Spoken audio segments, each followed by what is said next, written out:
여러분 행복한 안식일입니다. 정말 2021년 들어서 첫 대면 예배가 오늘 이루어지고 있습니다. 정말 이 교회의 주인이시고 이 교회의 머리이시며 지난 근 2년 동안 하나님의 남은 백성들을 이끌어 주신 하나님께 진심으로 감사를 드립니다.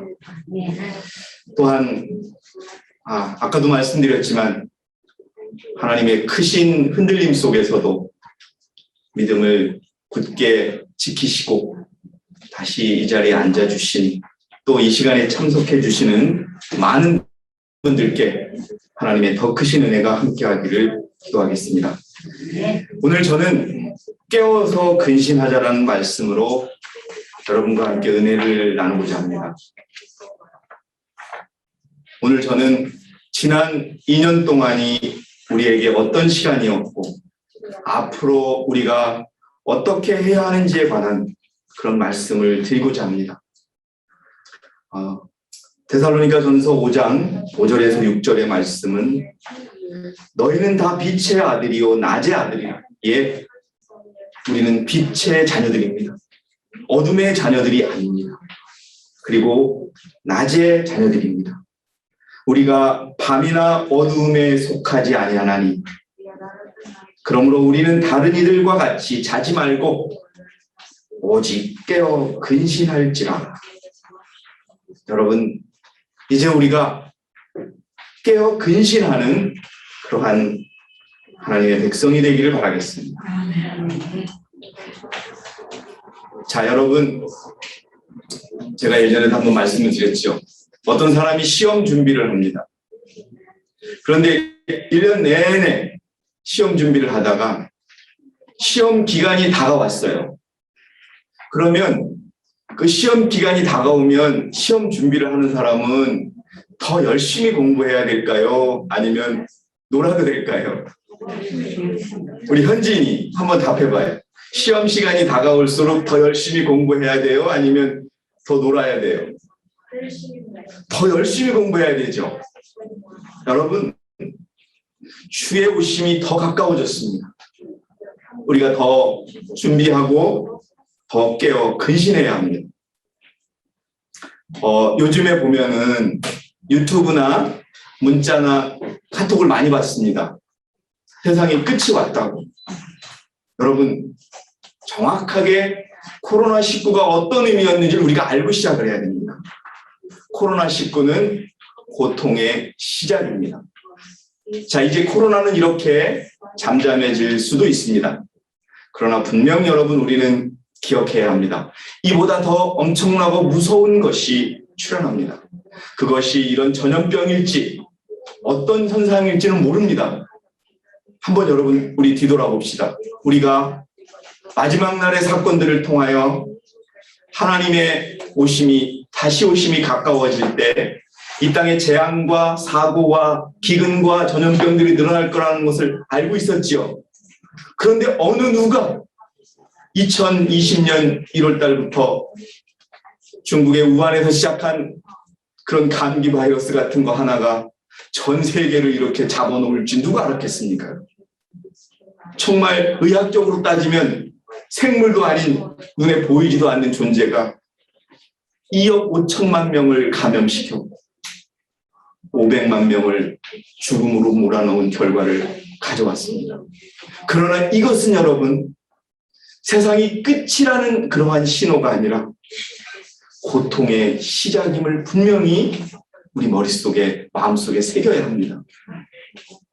그렇기 때문에 우리는 어쩌면 지난 2년 동안 앞으로 더 힘들고 더 어려운 일이 있을 준비를 했다고 생각하시면 됩니다.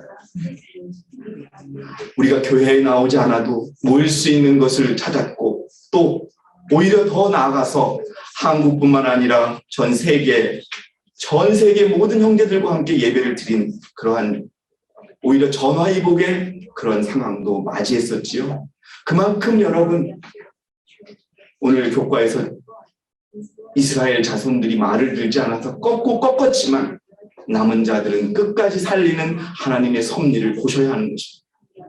거기 성경에 나와 있는 것처럼 이 모든 것들은 고통의 시작입니다. 마태복음 24장 6절에서 8절 제가 읽겠습니다. 또 너희는 전쟁과 전쟁의 소문을 들을 것이라. 그러나 삼가 걱정하지 말라. 이는 이 모든 일들이 반드시 일어나겠지만 아직은 무엇이 아니기 때문이다. 끝이 아니기 때문에. 여러분, 교황이 기후변화협약 당사국 대회에서 뭐라고 했든지 간에 일요일 시험령은 미국에서 나야 되는 겁니다. 그걸 여러분 분명히 분명 상황은 그렇게 될 겁니다. 자, 여러분 보세요. 2년 동안 전 세계에 돈을 어마어마하게 풀었습니다. 자, 이제 부작용이 생기기 시작합니다. 물가가 엄청나게 오르고 있죠. 집값 할 거 없이 다 올랐습니다.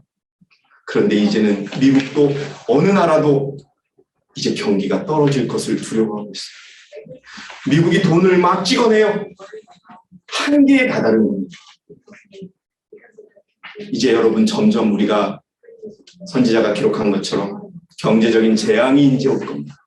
우리가 그것을 준비하는 저와 여러분이 되어야 됩니다. 정말 여러분, 코로나는 목숨을 잃게 하죠. 그러나 어떻게 보면 우리에게 닥치는 경제적인 재앙, 우리가 2년 동안 힘들고 고통스러웠다고 하지만 여러분, 2년 동안 우리는 하나님의 은혜로 매 끼니를 때울 수 있었고 편하게 잘 수 있었고, 그렇지 않았습니까 여러분? 또 나아가 목숨까지 지킬 수 있었습니다. 그런데 이제 정말 더 심각한 재앙이 올 것입니다. 여러분, 그것을 기억하시고요. 민족이 민족을 대적하고 나라가 나라를 대적하여 일어나겠으며 기근과 역병과 지진이 여러 곳에서 있을 것이니 이 모든 것들이 고통의 시작입니다. 끝이 아니라고 분명히 가르쳐드려야 됩니다. 그리고 그 밑에 나와 있는 다운표는 대충의 공문에 나와 있는 내용입니다. 작년 초에 여러분 어떤 일이 일어났냐 하면은 전 세계에 있는 우리 형제들도 이것이 끝이라는 것에 속아가지고 여러분 다시 산으로 들어가고 막 이런 형제들도 나온 그런 일이 있어요. 지금 세상은 여러분 어떤 사람들은 아예 산으로 들어가는 집단도 있어요. 자, 그거를 내가 읽어드릴게요. 우리는 또한 이러한 전 세계적인 위기가 요한계시록 16장에 기록된 7장의 한 부분이 아님을 믿는다. 7장은 아니라는 거예요. 여러분, 이제 분명히 그 시기는 다가왔지만 재앙이 아님을 믿는다. 우리는 재앙들은 은혜의 시간이 끝난 후에 내리고 아직은 그 상황에 이르지 않았음을 믿는다. 이 말은 뭐예요? 아직은 은혜의 시간이다. 자, 그러면 코로나19는 왜 왔을까요? 여러분, 이것을 우리가 깨닫는 것이 중요해요. 그냥 우한에서 과학자들이 실험을 하다가 생긴 거다 이런 것이 아니라 코로나19가 이 땅에 온 것은요, 너희들 마지막 시험 공부 더 열심히 해야 되라고 하는 하나님의 경고입니다. 그런데 믿지 않는 사람들에게는 삶과 죽음의 경고를 내린 것이고, 믿는 사람들에게는 우리의 믿음이 준비되어 있는가 준비되어 있지 않는가를 테스트한 기간이었다고 보시면 됩니다. 그래서 자, 이사야 26장 20절 21절에 코로나19와 같은 전염병이 유행했던 이유가 있습니다. 내 백성아 오라, 내 방에 들어가서 내 문을 닫고 그 분노가 지나갈 때까지 잠깐 동안만 숨으라. 여러분, 우리가 2년 동안 이 전에서 예배드리지도 못하고 하는 것들은요, 우리가 피한 겁니다. 주의 명령을 따라서. 보라, 이는 주가 땅의 거민들을 그들의 죄악으로 인해 벌하시려고 그의 처소에서 나오심이니 땅도 피를 드러내고 그 살해당한 자들을 더 이상 가리지 않을 것입니다. 분명 우리는 말할 수 있습니다. 코로나19는요, 하나님의 계명을 어긴 것에 대한 하나님의 분명한 경고라는 것을 여러분 아셔야 합니다. 세상은 알아야 합니다.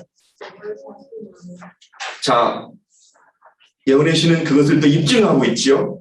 불법은 이제 거의 그 한계점에 도달했다. 8증언에 나오는 얘기입니다. 예, 하나님이 감수할 수 있는 상황이 아니에요.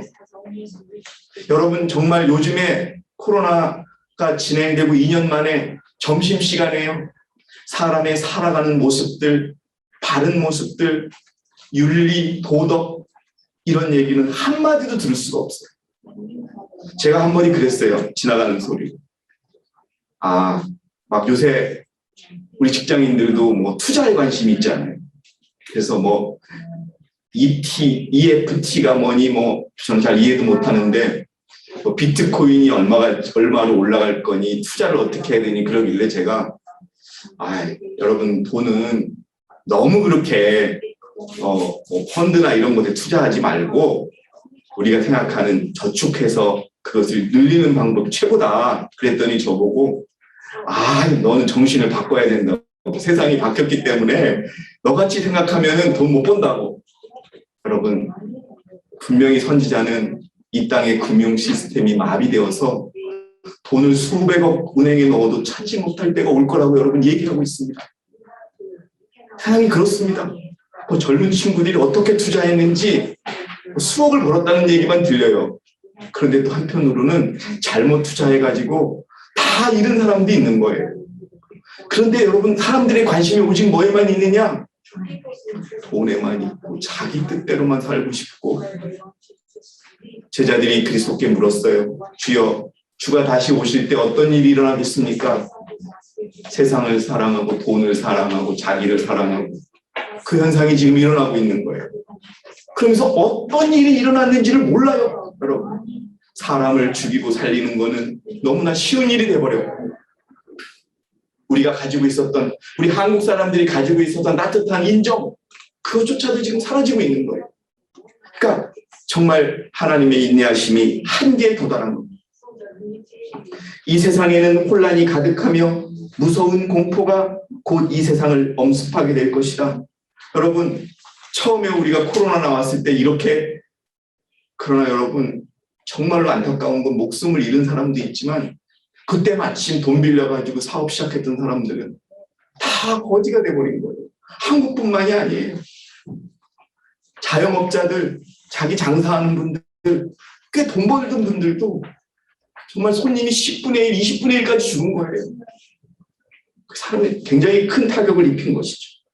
마지막이 박두했다. 자, 여러분 보세요. 진리를 아는 우리는 매우 갑작스럽게 세상에 닥칠 사건, 그냥 여러분 우리는 선지자께서 온역과 지진과 재앙이 온다라고만 가르쳤지 뭐가 온다라고 가르치지 않았어요. 그래서 여러분 우리가 더 깨워서 근신해야 되는 거예요. 이제 시험 칠 날이 얼마 안 남았어요.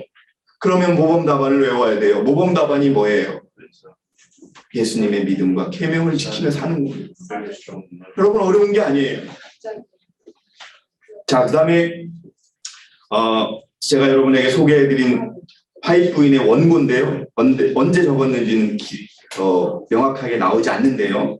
자, 원고 145에 읽어드리면, 죄인들이 죄악의 잔이 가득 찰 시간이 빠르게 다가오고 있다. 하나님은 빛과 증거들을 보내셔서 그것들을 받아들이면 구원을 받게 할 것이고, 유대인들 같이 거절하면 분노와 심판이 그들 위에 떨어지게 하실 것이다. 네, 여러분 이제 앞으로 더 하나님은 분명한 선택을 하게 하실 겁니다. 만약 사람들이 은혜 받기를 거절하고 빛보다는 어두움을 택하면 그들은 자기들이 택한 결과를 받을 것이다. 자, 이제 시험 시간 가르쳐줬고 시험 답안까지 가르쳐줬어요. 그런데 시험 공부 안 하고 답안지 안 쓰면 어떻게 돼요? 빵점인 거예요, 여러분. 우리는요, 우리에게 닥칠 시험은 어려운 시험이 아니에요. 여러분 지난 2년 동안 우리가 얼마나 큰 시험을 치렀는지 아세요? 교회에 나오지 않고 믿음을 지킨다는 거 여러분 한번 생각해 보셨어요? 내가 교회에 나가지 않고 예배를 드리니까 우리가 더 나태해지죠? 저도 나태해지더라고요. 네? 그리고 네? 우리 마음속에 갈등들이 얼마나 많았어요. 하지만 여러분 그것이 시험이었던 거예요. 내가 홀로 지키는 신앙이 됐더라도 하나님이 정하신 기준을 지키고 여러분 여기까지 왔다는 게 그게 얼마나 큰 시험인지 모르는 겁니다. 여러분.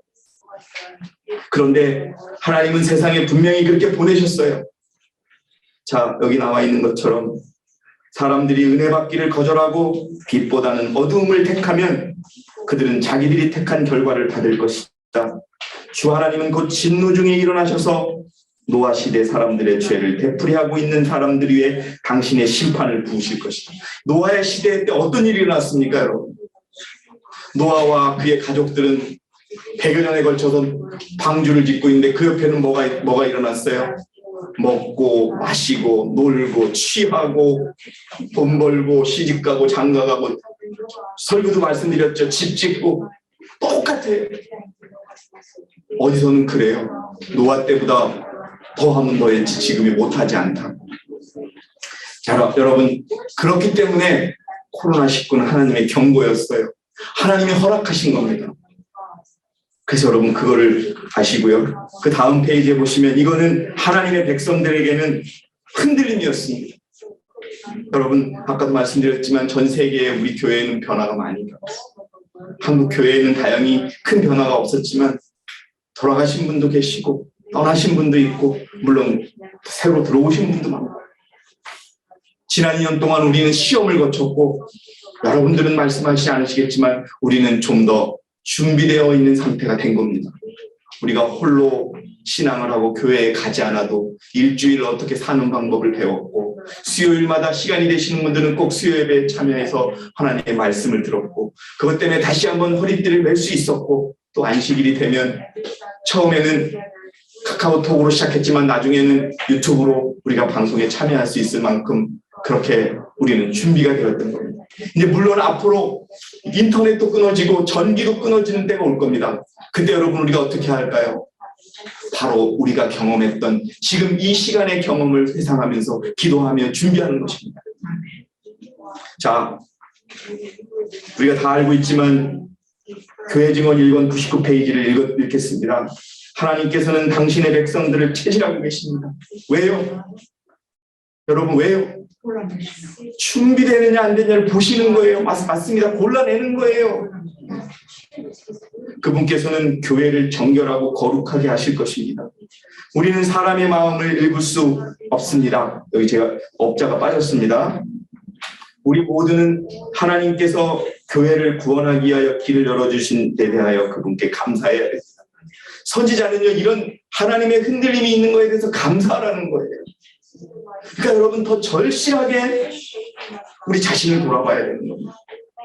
이제는요, 여러분 시험 볼 때 누가 대신 봐줄 수 있어요? 없어요?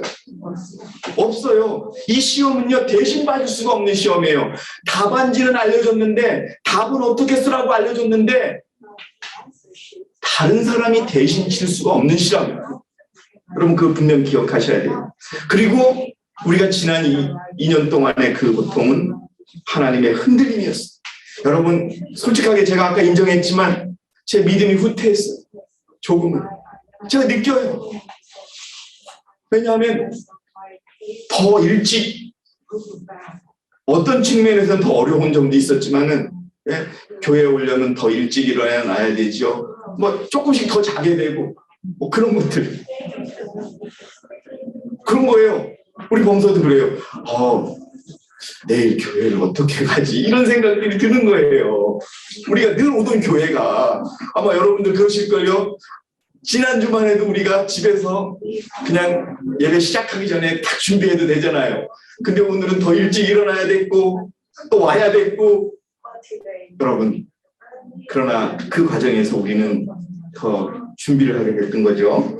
그래서 여러분 하나님의 흔드심이었다라는 거, 그리고 다시 한번 여러분 강조하고 싶은 거는 이제 우리가 그냥 뜨뜻미지근한 걸 버려야 돼요. 이건 제가 왜 여러분에게 인용하느냐, 여러분 뜨뜻미지근하다는 것은 우리가 이것도 아니고 저것도 아니라는 의미가 아니에요. 자, 이제 우리에게 시험이 있고 그 시험 답안지가 뭐라는 걸 잊어서는 안 된다는 의미예요, 여러분들. 예? 그렇지만 우리가 당장 세상에 있는 일을 안 할 수는 없어요. 하지만 여러분 이제 마음과 생각과 행동에서 세상에 대한 것들을 조금씩 내려놔야 됩니다. 이제 정말 우리 짐을 싸야 돼요. 여러분 아브라함이 하나님의 명령을 두고 그가 많은 재산을 쌓아놓은 그 곳을 버리고 갈 바를 모르고 떠났던 것처럼 이제 우리는 하나님께서 떠나라고 할 때를 기다리는 그 준비를 해야 되는 것입니다. 그걸 말씀드리는 거예요. 내가 그냥 예전과 같이 교회 나오고 예전과 같이 11금 내고 예전과 같이 안식일 지키면 되겠지, 이게 아니에요. 여러분 이제 우리는 주님의 오심을 우리가 정말 기다리고 준비하는 마음으로 그렇게 생활 속에서 살아가야 되는 거예요.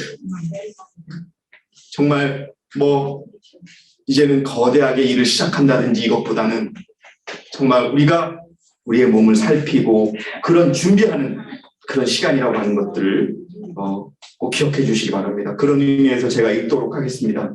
라오디아 교회의 기별은 현대 진리를 믿는다고 공언하는 하나님의 백성에게 적용됩니다. 하나님은 하나님의 백성들에게 코로나19를 통하여 너 자신을 돌아보고 너 자신을 믿음에 굳게 하라고 2년 동안 우리를 시험한 겁니다.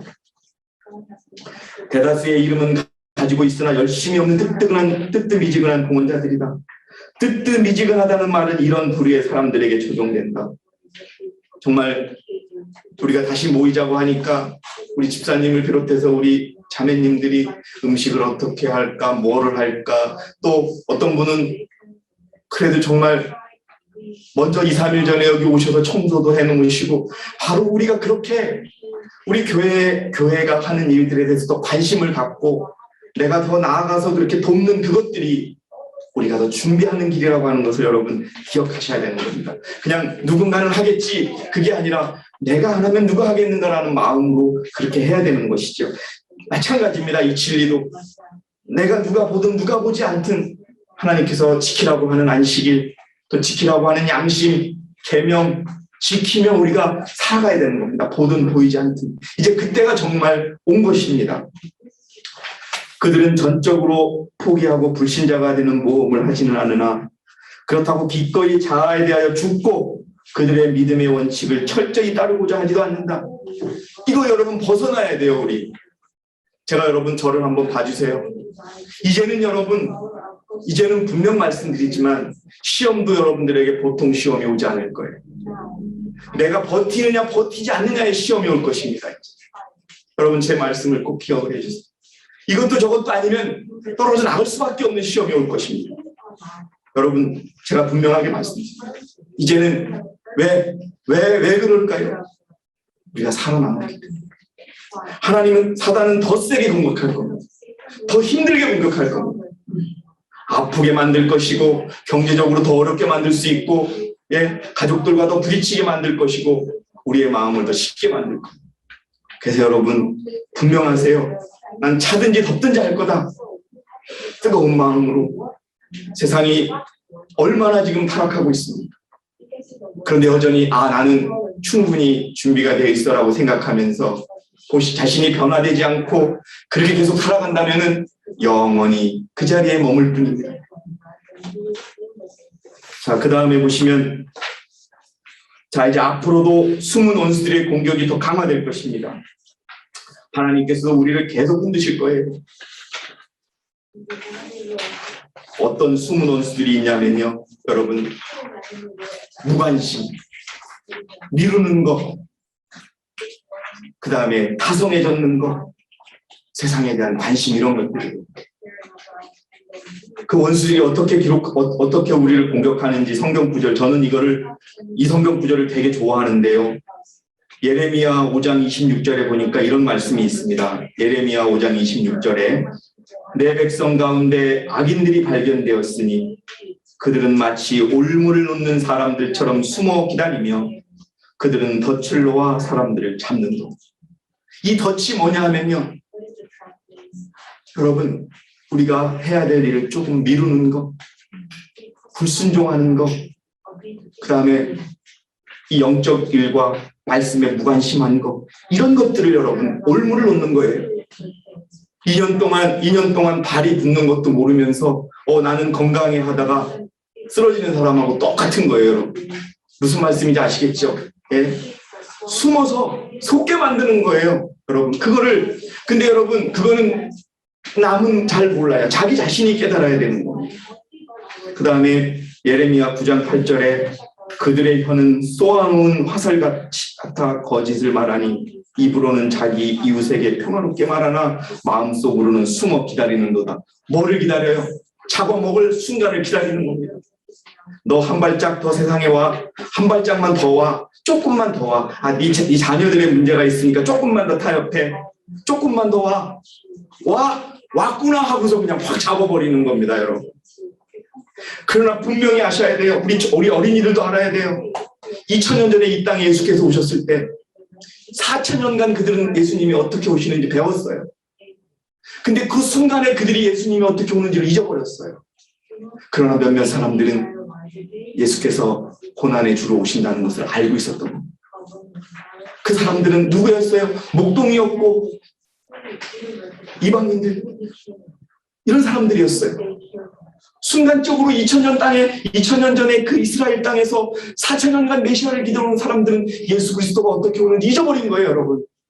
사단은 그걸 또 노릴 겁니다. 그러나 우리 여러분 분명 기억하셔야 돼요. 우리가 알고 있는 그대로 이 땅은 끝나요. 성경대로 안 이루어진 게 있어요, 없어요? 없지 않습니까, 여러분? 그러면 이제 곧 그 일들이 또 일어나는 겁니다. 그렇기 때문에 끝까지 주님이 가르쳐 주신 그 기준대로 서 있어야 돼요. 그리고 이제 우리가 변화돼야 되는 거예요. 바뀌어야 되는 거예요. 예? 바뀌지 않으면 안 되는 겁니다. 그래서 정신을 더 차리라고 제가 말씀드리는 거예요. 차려도 한참 더 차려야 되는 것이죠. 저부터도 차려야 되는 겁니다. 베드로전서 5장 8절에 정신을 차리고 깨어 있으라. 이는 너희의 대적 마귀가 울부짖는 사자처럼 삼킬 자를 찾아 두루 다니기 때문에. 제가 여러분 재미있는 말씀 하나 드릴까요? 제가 우리 집사람한테 그랬어요. 여보, 우리나라 은행은 어떤 경우에라도 돈을 빌리라고 문자로 안 오니까 조심하라. 우리나라 은행은 결코 돈을 싸게 빌려준다고 이자를 깎아준다고 카톡으로 안 보낸다고 내가 알려줬어요. 근데 여러분 제가 넘어갔어요. 제가 왜 갑자기 돈이 필요하니까 나를 너무 믿은 겁니다. 아, 나에게는 이렇게 하나님이 은혜를 주시구나. 이렇게 싸게 이자를 주시는구나 하고 덜컥 누른 거예요, 제가. 예? 야, 여러분. 그거 맨날 보던 건데. 당신은 국가에서 선정된 긴급 재난지원금의 대상자인데 아직 신청을 안 했습니다. 이자율을 싸게 해드릴 테니까 농협으로 신청하십시오. 그런 거예요. 그거를 내가 지웠어요. 이거 거짓말 했는데, 아, 내가 갑자기 돈이 필요하니까 그거를 내가 전화를 하는 거 있죠. 그래가지고서, 근데 다행히 저희 은행에서, 제가 쓰는 은행에서 전화가 바로 온 거예요. 강문산 손님 이상한 거 건드렸으니까 손님의 모든 계좌는 자동으로. 그 순간에 제가요, 파리가 풀리고, 이 등신 같은 놈, 참 너의 믿음이 어땠느냐라고 느껴지는 거예요, 여러분. 예? 제가 늘 제 아내에게 세상에 그런 은행은 없다. 예? 여러분, 은행이 우리한테 돈 싸게 빌려준다고 보낼 이유가 없는 거예요. 그리고서 제가 얼마나 혼났는 줄 아세요? 국민 카드 직원에게. 근데 놀라운 거는요, 제가 금융감독원에 전화를 했어요. 제가 보이스피싱을 당할 뻔했다고. 그랬더니, 그리고 우리가 제가 하나은행을 쓰거든요. 하나은행에 우리가 알려주라고 한 거라고. 근데 그놈도 가짜였던 거예요. 그걸 누르는 순간 내가 전화를 번호를 하면 그놈한테만 가는 거예요. 그래서 그걸 지워버리고 금융감독원에 줬더니 그런 멘트가 안 나오는 거예요.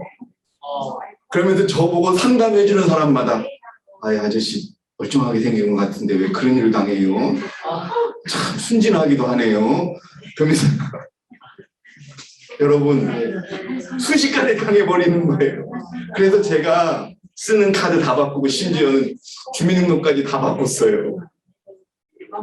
저는 안 넘어갈 줄 알았어요. 네. 여러분 정신 차려야 돼요. 제가 이제 다짐을 했어요. 또 왔어요. 근데 그렇게 해놓고서 그 다음날 또 와요. 번호만 바꿔가지고. 그래 이제 제가 그거를 겪으면서 우리가 내 스스로 자신이 있다고 하는 그 자신감이 얼마나 허황되고 얼마나 연약한가를 제가 느낄 수 있었어요. 그리고 반성했어요. 회개했습니다. 정말 회개했습니다. 끝까지 여러분 그리스도께서 그냥 어떤 그 피해자가 어떤 사람이냐면 다 알려준 거예요, 그냥. 예. 그런데 또 이런 사례가 있어요. 어떤 사람한테 갑자기 전화가 와요. 근데 우리 가족이 당한 거예요, 우리 가족이. 우리 가족이 당했는데, 그 딸이 우리 조카가 휴대폰이 고장났다는 거를 알고 있었어요. 저희 동서가. 근데 어떤 사람이 전화 와서 딸 휴대폰이 고장나서 그런데 이렇게 얘기하는 거예요. 근데 그 전화하는 사람은 그런데요. 그렇게 하면은 열에 9은 걸려요. 그런다. 휴대폰이 애들 우리 나이 어린 청년들 중에는 대부분 문제가 있는 휴대폰이 많은 거예요. 정상적인 것보다. 그래가지고 뭣도 모르고 비밀번호까지 다 줘가지고 그분은 돈을 빼갔어요. 어떤 분은 주민등록증 그걸 누르는 순간에 제 휴대폰에 있는 정보를 다 파악하는 거예요. 그래가지고 나중에 전화 오는 거예요. 막. 다행히 이제 차단을 했는데 정신 차리지 않으면 홀딱 넘어갑니다. 네. 제가 얼마나 그때 기뻤는지 하나님께서 내가 어려운 줄 알고 이렇게 동아줄을 주시는 여러분 우리가 이렇게 하나님 뜻대로 사니까 이렇게 도움을 주라 하는 순간 나는 사단에 완전히 밥이 돼서 덫에 걸리기 일부 직전까지 가는 거예요. 타협하면 안 돼요, 여러분. 네? 뭐 때문에 자녀 때문에 조금 양보하고 가족 때문에 조금 양보하고 이러면 안 돼요. 끝까지 죽어도 원칙을 지켜야 되는 거예요. 그리고선 뭐라는 줄 아세요? 저기 그 은행 직원이 선생님 다시 한번 말씀드릴게요. 우리나라 은행은요 문자로 대출 받으라고 절대 안 보내니까 그거 하나를 믿으라는. 참 창피합니다. 여러분 우리가 그렇게 당할 수 있어요. 근데 또 어떤 분이 우리 집사람하고 통화하는 거 보니까 저랑 똑같이 당한 분이 있더라고요. 자, 어떻게 살아야 되느냐? 거룩하신 분께서는 모든 지도 지침을 우리에게 법칙으로 주셨다. 여러분 기억하시면 이런 법칙들은 이탈할 수 없는 표준이다. 성결의 원칙들이 날마다 익혀져야 하며 하나님의 뜻이 최고가 되어야 한다. 하나님 안에서 그대는 설 수 있으며 하나님 안에서 그대는 예수 안에 있는 그대로의 진리를 제시하면서 공격적인 전쟁을 할 수 있다. 여러분 기억하셔야 됩니다. 네?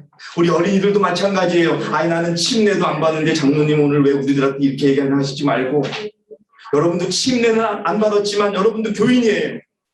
하나님이 보시기에 하나님의 자녀예요. 기억하셔야 돼요. 하나님의 원칙대로 하나님 안에 숨으면 세상에 어떤 일이 있어도 우리는 살아남을 수 있다는 생각을 해야 되는 겁니다. 여러분 하나님을 전적으로 의지하라. 기도하고 믿음으로 기도하라. 여러분 이거예요. 우리가 하나님께서 그대의 영혼을 지켜주시도록 하라. 주께서는 그날까지 능히 지키실 것이다. 동요하지 말고 온전히 하나님을 의지하라. 사랑하는 성도 여러분, 앞으로 더 어려워질 것입니다. 더 캄캄해질 것입니다. 그러나 여러분 하나님 안에서 승리하시기 바랍니다. 결코 제가 그 머릿속에 제 스스로 가르쳐줬던 우리나라 은행은 문자로 돈을 안 빌려준다고 하는 것을 저 스스로도 잊어버릴 수가 있었던 거예요. 여러분 기억하세요. 순간적으로 우리가 당할 수 있다는 겁니다.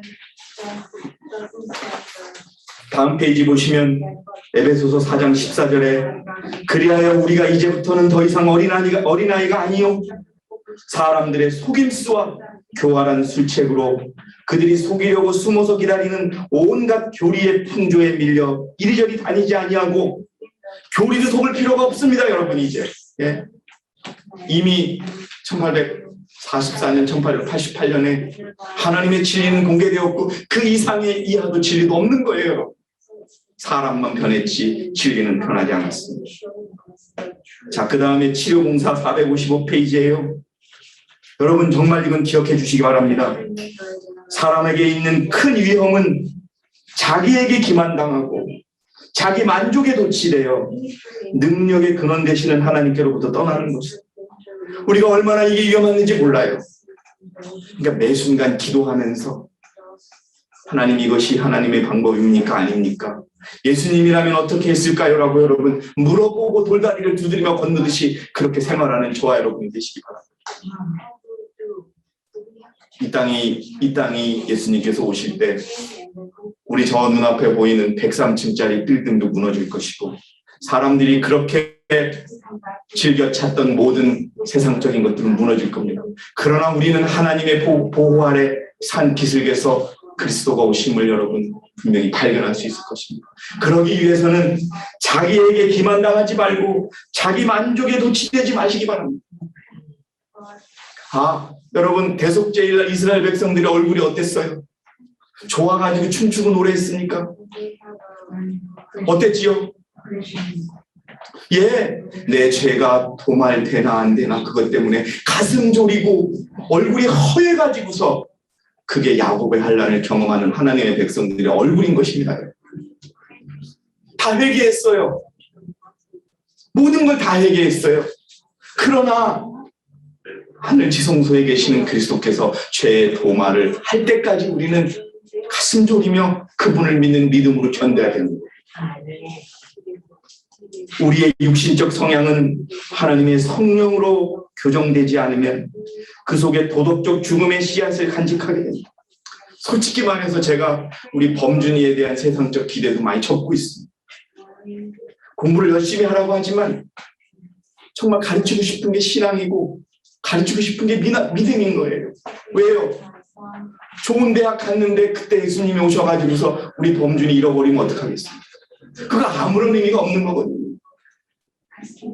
그렇다고 해서 공부 안 하라고는 안 해요. 근데 우리 범서에게 품었던 그런 기대감이 이제 안 해요. 왜? 의미가 없으니까요. 다 끝났으니까요. 저도 공부도 해봤고요. 좋은 직장에도 일해봤어요. 그들이 추구하는 가치가 뭐예요? 돈 받고 세상적인 욕구밖에 없어요.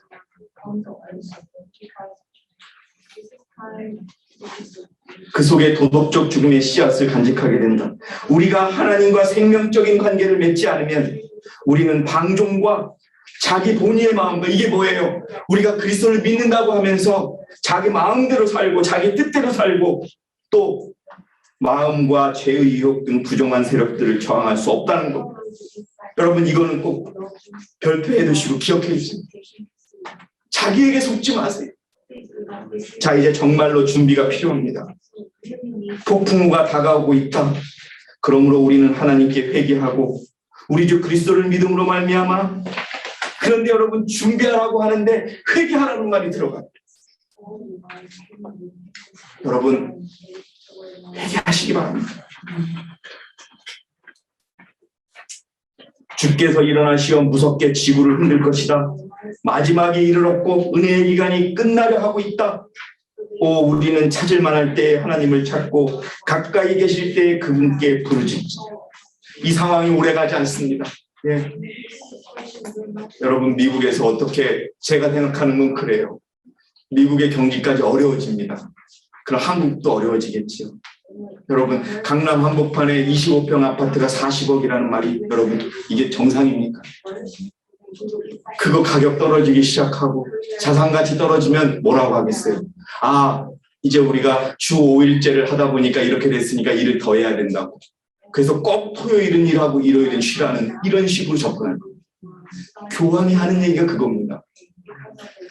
토요일 날 어떤 메시지를 이번 기후변화 협약에서 얘기했는지는 제가 모르는데 인류가 너무 일을 많이 해서 기후변화 온실가스를 많이 제출하는데 토요일 날은 일하고 일요일 날은 제대로 쉬자 이런 식으로 접근하는 거예요. 그게 근데 이번에는 합의는 구체적으로는 안 나온 것 같아요. 그래서 여러분 그렇게 될 겁니다. 결코 우리 상황이 좋아지지 않을 겁니다. 자, 그 다음에 우리가 기억해야 할 것인데요. 많은 사람들이 그리스도께서 임하실 때 품성이 변화될 것이라고 생각함으로 스스로 속이거든요. 여러분, 내가 가지고 있는 모습을 그대로 예수님을 만나려고 한다면 여러분 예수님 못 만납니다. 우리 솔직하게 인정해야 돼요. 여러분들이 느끼는 부족함 버리지 않거나 고쳐지지 않으면 우리는 내가 너를 도무지 모르노라고 할 수밖에 없어요. 그래서 여러분 우리가 지금 여러분 정말 창피하더라고요. 그 은행 직원이 선생님 그것도 모르셨어요? 우리나라 은행은 문자로 대출 홍보를 안 합니다. 그게 언제부터인데 하는 순간 제가 와 얼굴이 빨개지고 창피해지는 거예요. 정말 내가 내 마음속에 하나님의 은혜를 바란다고 얘기했지만 여러분 요행을 바라고 있었고 남보다 더 나은 특혜를 바라고 있었던 거예요. 여러분 하나님 그렇게 도와주시지 않는다는 것도 알고 있었어요. 참 여러분 그래서 여러분 내가 변하지 않으니까 결국은 그 덫에 넘어가는 일이 생기는 것이죠. 우리 자녀들에 대해서도 너무 많은 기대나 이런 것보다는 여러분 정말 하나님께로 하나님 안에 굳게 설 수 있는 것을 위해서 기도하는 저와 여러분이 되셔야 됩니다. 자, 우리는 그러나 그리스도께서 나타나실 때 마음의 변화는 있지 않을 것이다. 여러분 예수님이 오신다고 해서 우리가 변화되는 게 아니에요. 예수님이 오시기 전에 우리가 변화되어야 되는 겁니다. 우리의 품성의 결함을 이 세상에서 회개하여 하며 그리스도의 은혜를 통하여 은혜의 시기가 계속되는 동안에 이 결함들을 극복해야 합니다. 쉽게 말씀드려서 여러분 이제는 남 탓하지 말고 불평하지 말고 내가 스스로 내 문제를 고쳐야 된다는 겁니다. 여러분 이게 여러분 이제는 제가 더 이상 말씀드리기도 힘들어요. 2년 동안 여러분 우리가 집회할 때도 뭐라 그래요? 준비하라. 또 지난번에 아프리카 목사님이 할 때도 정신 차려라. 똑같은 얘기만 하죠. 그런데 왜 그런 말들이 그렇게 나올까요? 아직 우리가 준비되지 않았어요. 자, 하나님께서 우리가 준비하시기를 갈망합니다. 중요한 내용이니까 제가 꼬박꼬박 읽어드릴게요. 준비되었거나 아니 되었던 간에 모두 위기를 당할 수밖에 있다 없다? 우리는 모두 위기를 당한다. 그러므로 그들의 생애를 하나님의 표준에 일치하게 한 자들만이 그 시험과 시련의 때에 굳게 어떻게 될 것이다? 설 것이다. 이것밖에 없어요, 여러분. 이건 누구도 바꿀 수 없는 거예요. 대충 회장님이 오셔도 이 말밖에는 못해요.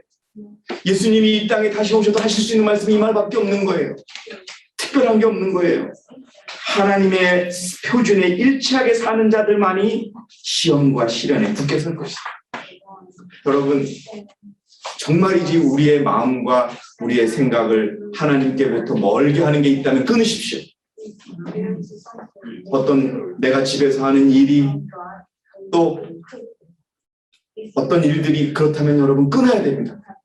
여러분에게 솔직히 말씀드리면 저도 이제 기도하면서 제가 하는 직장도 그만두려고 기도하고 있어요.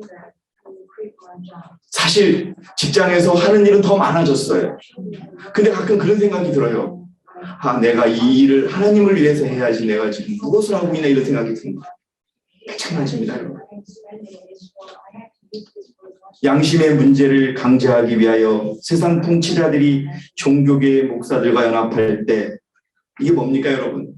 결국은 일요일 협령이 내릴 때를 의미하는 겁니다.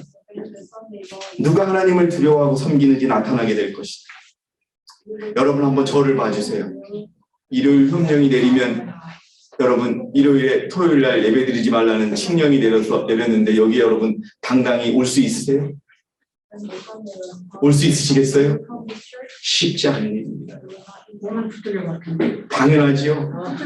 안식일을 믿는 사람들은 리스트에 다 올라가 있어요. 그리고 여러분 무슨 노령연금 무슨 국민의료보험 다 돼 있죠. 그거 다 끊을 거예요. 몸은 아픈데 약은 타야 되는데 여러분 지금 준비되어 있지 않으면 쉽지 않아요.